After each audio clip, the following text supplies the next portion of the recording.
Hi అండి. Morning బ్రేక్ఫాస్ట్లోకి lemon rice చేద్దామని చెప్పి ఇంకా తాలింపు అయితే స్టార్ట్ చేశాను అనమాట. క్యారెట్ అయితే కంపల్సరీ వేస్తానండి, జీడిపప్పులు అవైలబుల్గా లేవు, జెన్సీ ఉంటే తినేసింది. ఇంకా నేను ఈ తాలింపు అంతా వేగిన తర్వాత లాస్ట్లో పసుపన్ను ఇంగువ అయితే వేస్తానండి. చాలామంది లెమన్ జ్యూస్ ఇందులోనే వేస్తారు, సాల్ట్ కూడా ఇక్కడనే కలిపేస్తారు. నేను ఓన్లీ వైట్ రైస్లో సాల్ట్ లెమన్ జ్యూస్ కలుపుకున్నాక ఈ తాలింపుని కొంచెం కొంచెంగా యాడ్ చేసుకుంటానండి.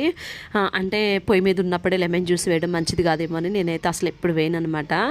అది మొత్తం అయితే వీడియో తీయలేదండి. ఇక మ్యారీగోల్డ్ బిస్కెట్స్ ప్యాకెట్స్ అయితే మా వాళ్ళు తీసుకొస్తుంటే మా పిల్లలేమో ఒకటి రెండు తినేసి ప్యాకెట్ అంతా ఓపెన్ చేసేసి వాళ్ళ పక్కన పెట్టేస్తున్నారని చెప్పి వాటన్నిటిని కూడా ఒక బాక్స్లో అయితే పెట్టానండి. ఇంక ఇప్పుడు అవి కేక్ చేద్దామని చెప్పి దాని చేతికి హైడ్ అండ్ సీక్ బిస్కెట్స్ కూడా ఒక 6-7 ఉన్నాయి. ఆ రెండు కలిపి చిన్న చిన్న ముక్కలుగా మిక్సీ బౌల్లో వేసేసి సాఫ్ట్గా మెత్తటి పౌడర్ లాగా అయితే పట్టేశానండి. పట్టిన తర్వాత ఇది మనకి కేక్ కన్సిస్టెన్సీ తెలుసు కదా, దానికి సరిపోనుగా చల్లార్చిన పాలను అయితే కలుపుకుంటూ కేక్ కన్సిస్టెన్సీ ఎలా ఉంటుందో అలా అయితే కలిపేసానండి. ఇన్నో ప్యాకెట్ ఒకటి ఉంటే అది వేస్తే సరిపోతుంది, నా దగ్గర లేదని చెప్పి వంట సోడా కొంచెం, బేకింగ్ పౌడర్ కొంచెం అయితే వేసాను.